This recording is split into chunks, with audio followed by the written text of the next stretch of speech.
Good evening students. आज एक नई टॉपिक पढ़ने जाएंगे हम लोग, जिसका नाम है प्रोबेबिलिटी। देखिए, प्रोबेबिलिटी एक ऐसा चैप्टर है जो आप आई थिंक क्लास 8 से स्टार्ट कर देते हैं स्टडी करना, और 9th और 10th में इसका हल्का सा एक इंट्रोडक्शन बस मिलता है आपको। बट 11th स्टैंडर्ड पे इसका जो लेवल होता है वो बहुत हाई होता है। बट 9th और 10th लेवल पे इसकी स्टैंडर्ड्स उतनी हाई नहीं होती, बट 11th और 12th पे थोड़ा सा स्टैंडर्ड्स का हाई होता है, इंटरमीडिएट स्टेज पे, 10+2 स्टेज पे। तो आज बता दें, आज 6 सितंबर है और जॉन डेल्टन केमिस्ट्री के साइंटिस्ट थे। आज ही के दिन उनकी बर्थ एनिवर्सरी। आप पढ़े होंगे तो एटॉमिक थ्योरी में जॉन डेल्टन का नाम आपने सुना होगा। तो today is his birth anniversary. Now come to the probability. देखिए, प्रोबेबिलिटी मीन्स एक पॉसिबिलिटी होती है। प्रोबेबिलिटी मीन्स एक पॉसिबिलिटी होती है। मीन्स दैट कि अगर हम कहें कि क्या आज बारिश होगी, तो आपका आंसर हो सकता है कि यस इट मे और मे नॉट। हो भी सकती है, नहीं भी हो सकती है। It's not confirm. ये कोई कन्फर्म नहीं है कि आज बारिश होगी या नहीं होगी। बट हम कहें कि sun rises in the east, sun rises in the east, तो sun rises in the east का मतलब होगा किसका आंसर हमेशा यस आएगा। Sun rises in the east का मतलब हमेशा यस होगा, यानी कि इसमें 100% आपको चांसेस हैं, इसकी जो प्रोबेबिलिटी है, पॉसिबिलिटी है, वो यस होगी। यानी कि सन हमेशा, सूरज जो है हमेशा पूरब से ही निकलेगा। Sun rises always in the east, तो इसकी प्रोबेबिलिटी होगी 1। देखिए, प्रोबेबिलिटी जो होती है वो 0 से 1 के बीच में लाई करती है। तो जो यूनिवर्सल ट्रूथ होते हैं, उसकी जो पॉसिबिलिटी होगी वो हमेशा 1 होगी, और जो कभी भी अकर नहीं हो सकते उनकी पॉसिबिलिटी 0 होगी।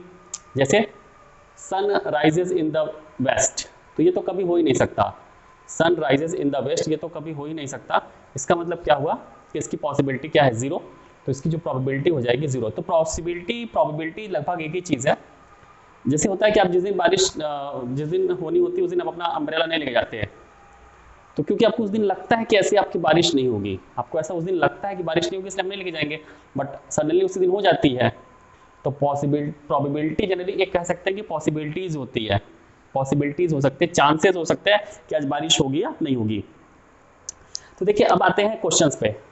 9th और 10th स्टैंडर्ड्स को हम एक साथ लेके चल रहे हैं, क्योंकि आई थिंक अब बस इसमें सिर्फ एक फॉर्मूले हैं, और उस फॉर्मूले को अगर आप सॉल्व कर लेंगे, उस फॉर्मूले को अगर आप समझ लेंगे, तो आई थिंक आप 9th और 10th दोनों स्टैंडर्ड्स को सॉल्व कर लेंगे। और हम ये रिकमेंड करेंगे आपको कि जो भी बच्चे 9th स्टैंडर्ड में अभी पढ़ रहे हैं, वो 10th स्टैंडर्ड की एनसीईआरटी को जरूर से प्रोबेबिलिटी चैप्टर्स को सॉल्व करें, ज़रूर से। उसका रीज़न ये है कि आप अगर अभी से 10th की एनसीईआरटी को सॉल्व कर लेंगे तो आपको लगेगा कि प्रोबेबिलिटी आपका एक चैप्टर प्रिपेयर हो गया। हालांकि इस बार यूपी बोर्ड में प्रोबेबिलिटी को कट कर दिया गया है, बट सीबीएसई में अभी भी इस साल है। और दूसरी चीज़ की अगर आप कहेंगे कि हमारे पास 10th की बुक नहीं है, तो there are too many options you have. App download कर लीजिए, और ऐप डाउनलोड करने के बाद आप वहाँ से प्रोबेबिलिटी के क्वेश्चंस आप सॉल्व करेंगे। तो आई हाईली रिकमेंड यू कि जो भी बच्चे 9th में पढ़ रहे हैं, किसी भी बोर्ड में, चाहे सीबीएसई हो चाहे यूपी हो, वो आप जरूर से 10th स्टैंडर्ड की प्रोबेबिलिटी को सीबीएसई के जो एनसीईआरटी की बुक्स है उससे सॉल्व करें। उससे आपका कॉन्फिडेंस थोड़ा सा बढ़ेगा। और फिर अगर आप उसको भी सॉल्व कर लेते हैं, तो उसके बाद आप आर.एस. अग्रवाल सॉल्व करिए 10th स्टैंडर्ड की, वो भी आप पीडीएफ फाइल आपको मिल जाएगी। नहीं होगी तो किसी दिन हम ही उसके इमेजेस अपलोड कर दिया करेंगे। ओके, नाउ प्रोबेबिलिटी के लिए देखिए सिर्फ एक फॉर्मूले आपको मिलेंगे, favourable cases upon total outcomes. Favourable cases upon total outcomes. जैसे हम अगर एक क्वाइन टॉस करें, एक क्वाइन को टॉस करें, तो क्वाइन को अगर हम टॉस करेंगे तो आपको पता है या तो टेल आएगा या तो हेड आएगा। ये सिर्फ दो चांस हैं कि आइदर हेड आइदर टेल। तो अगर हम आपसे पूछें कि what is the probability of occurring head, what is the probability of occurring head, तो हम लिखते हैं probability of head is equal to total favourable cases, favourable cases upon total outcomes, total outcomes. तो देखिए, फेवरेबल केसेस क्या होंगे, favourable cases head के लिए पूछा जा रहा है। तो जब टोटल फेवरेबल केसेस हेड के लिए पूछा जा रहा है, तो यहाँ पे टोटल कितने हेड हैं, केवल 1 हेड है। और टोटल आउटकम्स कितने आ रहे हैं, टोटल आउटकम्स इसके 2 आ रहे हैं, यानी कि इसकी प्रोबेबिलिटी हो जाएगी 1/2। अब इसके बाद हमें अगर प्रोबेबिलिटी ऑफ टेल निकालना है, प्रोबेबिलिटी ऑफ टेल निकालने का मतलब देखिए same formula we will apply, favourable cases upon total outcomes. तो टेल के फेवरेबल केसेस 1 है और टोटल आउटकम्स कितने हैं 2, तो ये आंसर आ जाएगा 1/2। देखिए अगर एक कोई भी इवेंट हो रहा है उसमें सब जितने भी सब इवेंट्स होंगे सबका सम 1 होता है। जैसे यहाँ पे हेड और टेल, तो हेड की probability plus probability of tail ये हमेशा 1 के इक्वल होगी। Probability of head plus probability of tail ये हमेशा 1 के इक्वल होगी। तो अगर आपको कोई एक प्रोबेबिलिटी दी गई होगी इसके सब इवेंट्स पे, तो आप उसको अगर 1 से माइनस कर देंगे तो दूसरी वाली प्रोबेबिलिटी आ जाती है। अब जो क्वेश्चंस बच्चे गलत करते हैं उस पर आ जाते हैं, उस पर जो बच्चे स्टूडेंट्स जो क्वेश्चन गलत करते हैं उस पर आ जाते हैं, वो है डाइस के गेम का, वो है डाइस के गेम का।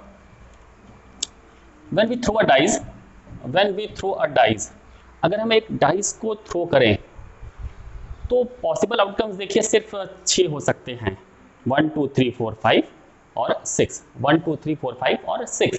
लेकिन अगर हम कहें कि find the probability occurring of 7 on the top of the dice, तो आपको पता है कि डाइस में तो 7 आते ही नहीं है, डाइस में तो 7 होता ही नहीं है। जब डाइस में 7 नहीं होगा तो हम क्या कहेंगे कि इट कांट बी पॉसिबल, यानी कि उसकी प्रोबेबिलिटी हो जाएगी 0। अगर ऐसा कोई क्वेश्चन है इसमें कहा गया है कि प्रोबेबिलिटी कितनी है, अगर 7 की प्रोबेबिलिटी फाइंड आउट करना है तो वो हो जाएगी 0। तो हम पहले देखते हैं कि अगर डाइस को थ्रो करते हैं तो टोटल आउटकम्स क्या होगा। हम यहाँ पे लिखते हैं टोटल आउटकम्स, डाइस को थ्रो करने में टोटल आउटकम्स होंगे 1 2 3 4 5 और 6, 1 2 3 4 5 और 6, टोटल आउटकम्स हो गए 6। अब हमें सपोज करिए क्वेश्चन में मेंशन किया गया है कि find the probability of occurring 4 on the head. तो देखिए हम अगर यहाँ पे शॉर्ट पे लिखे प्रोबेबिलिटी ऑफ अकरिंग 4, तो कितने 4 है यहाँ पे, हम फेवरेबल केसेस पे कितने 1, सिर्फ एक 4 है ना, तो हम यहाँ पे क्या लिखेंगे 1, और टोटल आउटकम तो आपको पता है डाइस में कितने होते हैं 6, तो आंसर आ जाएगा 1/6। देखिए स्टूडेंट्स कर क्या देते हैं इसमें कि यहाँ पे 4/6 कर देंगे फट से जल्दीबाजी में, तो जल्दीबाजी नहीं करनी है, जल्दीबाजी इसमें नहीं करनी है, इसमें ध्यान से आपको इस क्वेश्चन को सॉल्व करने हैं। अगर हम कहें कि प्रोबेबिलिटी ऑफ 1, तो कितने 1 होते हैं, सिर्फ 1 ही 1 है, एक ही 1 है ना, तो इसका आंसर कितना आ जाएगा 1/6। तो इसकी प्रोबेबिलिटी हो जाएगी 1/6, और सबके सम कर देंगे 1/6 प्लस 1/6 प्लस 1/6, देखिए इसका भी 1/6, ये भी 1/6 1/6 1/6 1/6 प्लस 1/6, सबको अगर सम कर देंगे तो 6/6 आ जाएगा, और 6/6 की वैल्यू आ जाएगी 1, तो ये आपका वेरीफाइड हो जाएगा। तो फॉर्मूला आपको वही यूज करना है, total favourable cases upon total outcomes. I think अब हम सीधे 9th और 10th दोनों के स्टूडेंट्स के लिए हम एग्जाम्पल्स पे आते हैं। हमने आपको बता दिया कि प्रोबेबिलिटी हमेशा 0 और 1 के बीच में ही लाई करेगी, और जितने भी सब प्राइमरी इवेंट्स हैं सबका सम होता है 1। इसमें एक जो कार्ड्स वाले क्वेश्चंस हैं हम उसको फिर से कभी किसी दिन करा देंगे, अभी आज हम नॉर्मल क्वेश्चन जो करते हैं वो पहले आ जाते हैं। Page number 308, question number 9, class 10th की एनसीईआरटी का क्वेश्चन है। ये एनसीईआरटी का क्वेश्चन है क्लास 10th की, और पेज नंबर 308 है, पेज नंबर 308, क्लास 10th की NCERT, question number 9। A box contain या a bag contain 5 red marbles, 8 white marbles and 4 green marbles. So हम स्टार्ट कर देते हैं लिखना, 5 रेड है, 5 रेड मार्बल्स, 5 रेड है, 8 वाइट है, 8 वाइट है, 8 वाइट मार्बल्स है, और 4 ग्रीन मार्बल्स हैं। 4 क्या है, ग्रीन मार्बल्स हैं। ये सब के सब मार्बल्स आपको दिए गए हैं। 1 marble is taken out of the box. Suppose करिए एक बॉक्स है, इसमें 5 रेड रखे हुए हैं, फिर 8 वाइट रखे हुए हैं, फिर 4 ग्रीन रखे हुए हैं, बट बॉक्स आपका एक ही है। ठीक है, सपोज कर लीजिए, अभी हम फिगर बना देते हैं इसका। देखिए कैसे बनेगा, फिगर आपको बनाना नहीं, हम आपको समझाने के लिए बना देते हैं। यहाँ पे 5 रेड बना दिए, ये रेड हो गया 5 वाले, 8 वाइट हम क्रॉस कर दे रहे हैं, मान लीजिए 1 2 3 4 5 6 7 8, और 4 ग्रीन है, बॉक्स बना दे रहे हैं। ये सब के सब मार्बल्स हैं अलग अलग कलर्स के, ठीक है, ये अलग अलग कलर्स के शेप्स के बना दिए गए हैं। बट आपको you have to find out that if one marble is taken out of randomly, what is the probability that the taken out will be the red white not green. अब यहाँ पे एक वर्ड यूज हुआ गया है not green. Red की find out करनी है प्रोबेबिलिटी, व्हाइट की फाइंड आउट करनी है, और नॉट ग्रीन, ये याद रखिएगा, नॉट ग्रीन फाइंड आउट करना है। ये नॉट वाला चीज हम आपको बताते हैं अभी। तो देखिए पहले तो हमारे पास ये एक बॉक्स हो गया, टोटल हमारे पास कितने आउटकम्स होंगे, तो टोटल आउटकम्स के लिए हम यहां पे लिखेंगे टोटल मार्बल्स। क्या लिखेंगे, टोटल मार्बल्स। देखिए टोटल मार्बल्स कैसे होगा, 5 + 8 + 4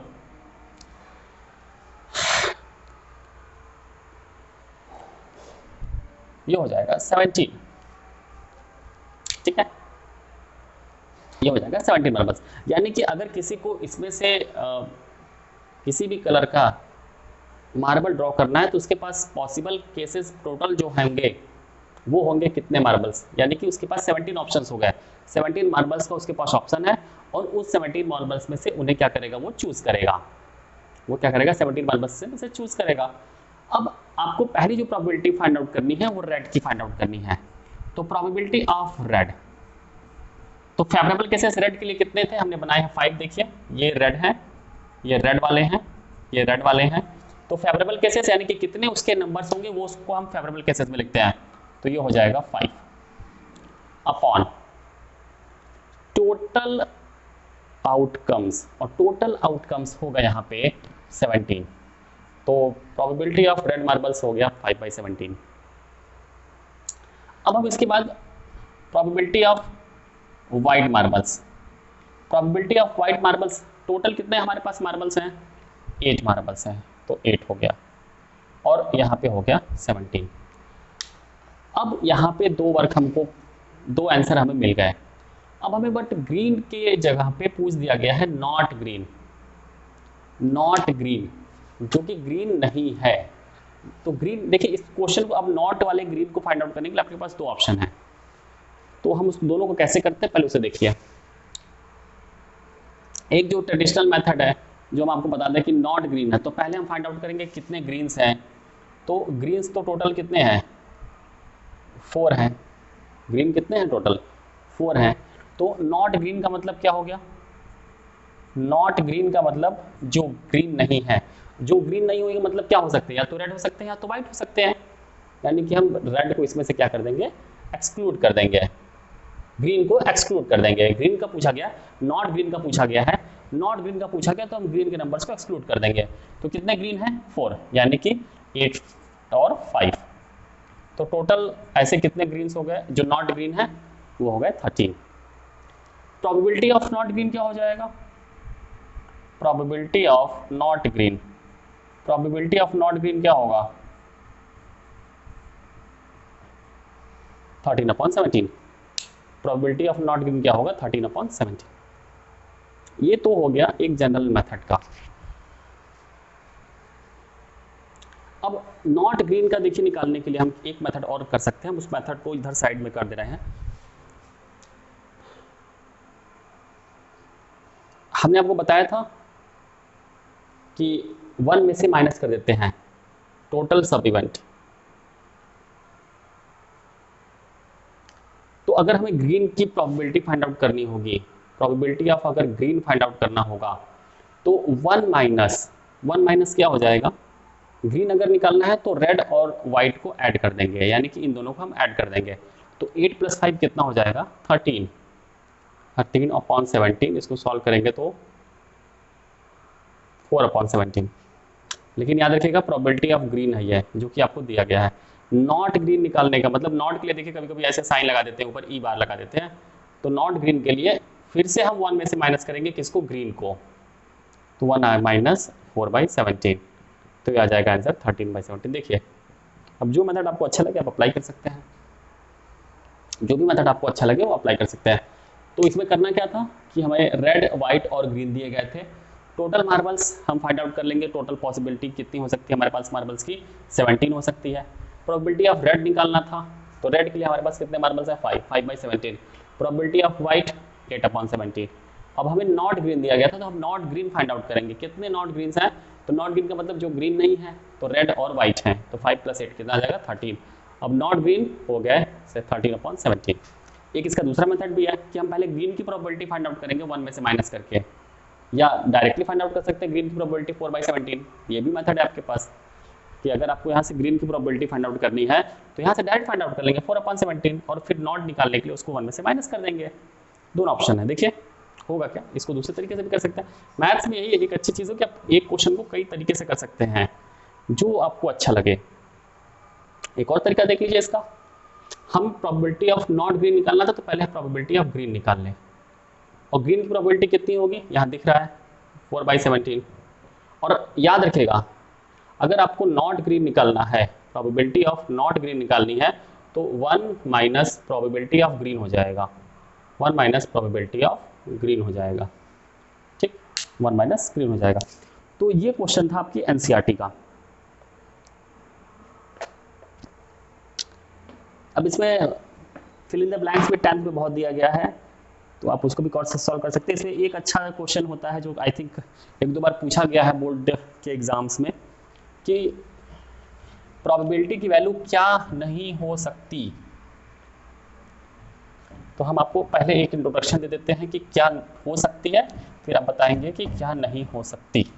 देखिए प्रोबेबिलिटी हमेशा 0 से 1 के बीच में लाई करती है, प्रोबेबिलिटी हमेशा 0 से 1 के बीच में लाई करती है।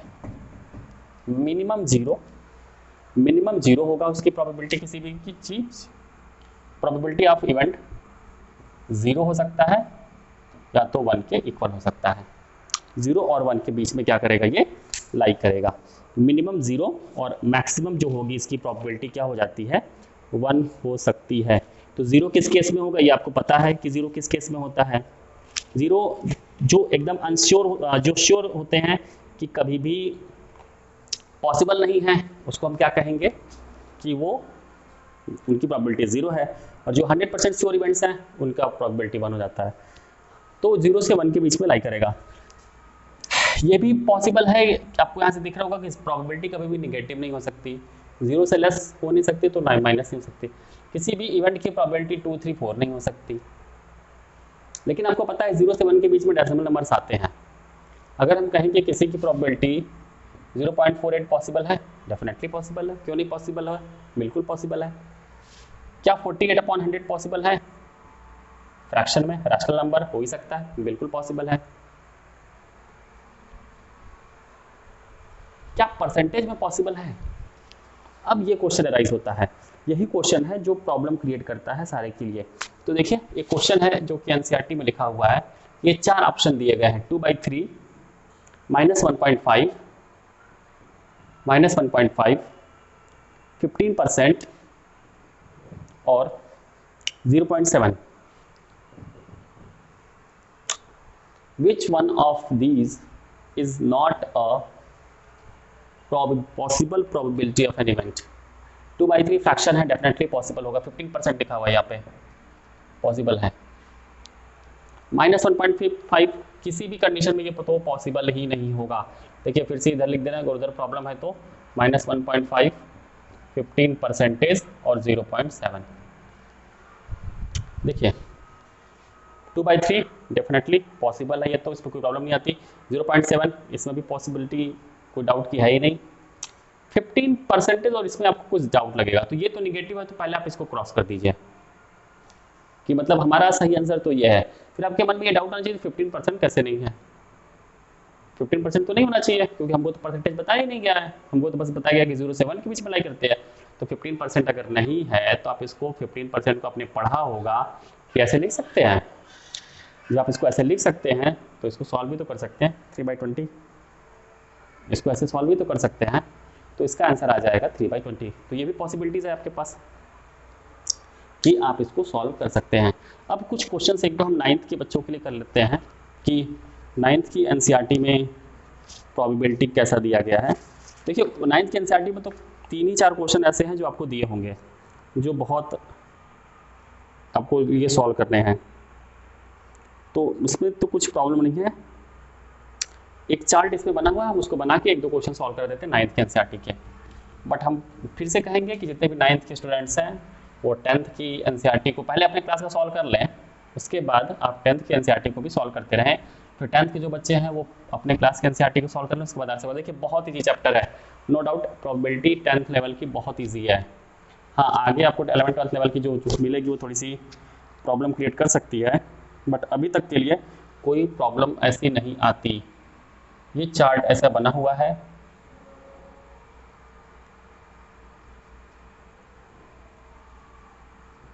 Girls in a family, girls in a family,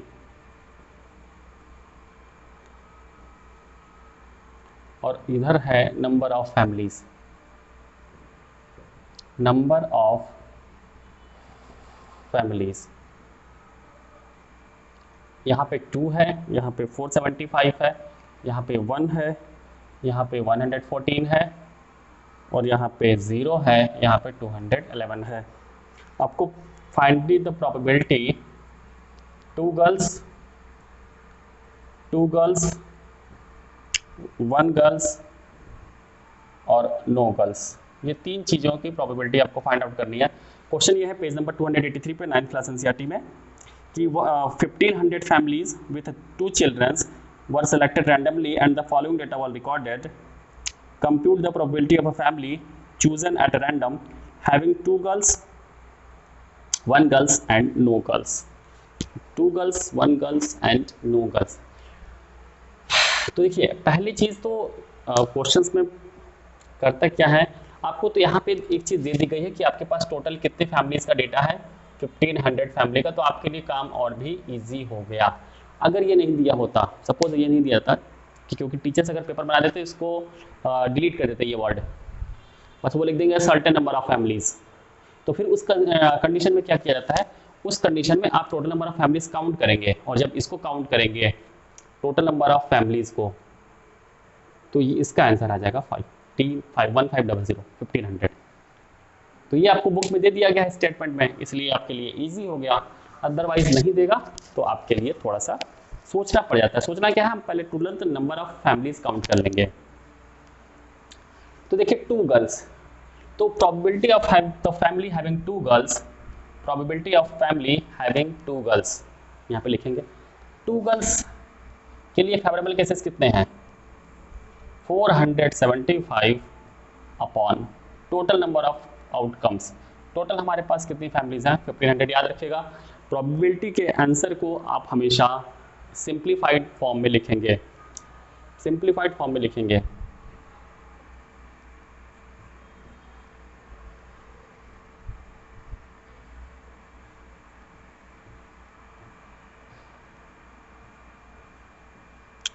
ये सिंप्लीफाइड फॉर्म में हमेशा लिखेंगे। अब probability of family having 1 girls, 1 girls, probability of family having 1 girls, 1 girls के लिए क्या होगा आंसर, 815 अपॉन 1500। फिर से आप इसे सिंप्लीफाइड फॉर्म में चेंज कर लेंगे 2 से कट करके। इसके बाद लास्ट है probability of family having no girls. तो नो गर्ल्स आपको पता है, नो गर्ल्स का मतलब ये है जिसमें कोई भी गर्ल्स नहीं है। ऐसे नंबर्स ऑफ फैमिलीज कितने हैं, 211। तो यहीं पे बच्चे उसको 0 कर देते हैं, नहीं, ऐसी फैमिलीज हैं टोटल 211, और टोटल फैमिली ली गई थी सैंपल डेटा का 1500। बस आप इसको सॉल्व कर लेंगे, ये तो सिंप्लीफाइड होगा नहीं। तो ये ऐसे ही क्वेश्चंस आपको डेटा बना के 9th क्लास के एनसीईआरटी में दिया गया है। तो हम एक बार फिर कहेंगे कि आप लोग इसको सॉल्व कर लीजिए। और इसके जो क्वेश्चन है वो स्पेशली 10th के लिए हैं। आई थिंक जिसने भी 8th क्लास की आर.एस. अग्रवाल सॉल्व की होगी, वहाँ पे स्पैट वाले क्वेश्चन जो प्लेइंग कार्ड्स वाले हैं वो ज़रूर उसको मिले होंगे क्लास 8 में, बट वो उस स्टैंडर्ड पे थोड़ा बहुत समझ में नहीं आता कि कैसे हो रहा है, क्या हो रहा है। यहाँ पे आपको उसको पढ़ना ही पड़ेगा। बट अभी जो बेसिक लेवल का है वो इतना ही है, आप इसको इतना पढ़िए, इसमें जो भी प्रॉब्लम्स होती है आप धीरे धीरे उसको सॉल्व करिए, पूछने की कोशिश करिए इधर से उधर से। और इतनी चीज़ें अगर आपको समझ में आ गई तो थैंक यू वेरी मच, आप सॉल्व करते रहिए। और इस 9th के बच्चों से कहेंगे कि आप जरूर से अपने क्लास के एनसीईआरटी सॉल्व करने के बाद थोड़ा आइडिया बना के उसको 9th की आर सवाल फिर 10th के एनसीईआरटी ऐसे धीरे धीरे कॉन्फिडेंस अपना बढ़ाएंगे। एक अच्छा अपॉर्चुनिटी है आपके लिए इस समय। तो अगर आपको अच्छा लगेगा तो आप अपने जो फ्रेंड्स हैं CBSE boards, UP boards, Hindi medium, English medium, क्योंकि देखिए कोई प्रॉबिलिटी ऐसी नहीं है, प्रॉब्लम नहीं आएगी कि आपको समझ में ना आए। तो Hindi medium, English medium, CBSE board, जिसमें भी आप इसको शेयर करना चाहें, आपको अच्छा लगे तो ज़रूर शेयर करिए। Thank you.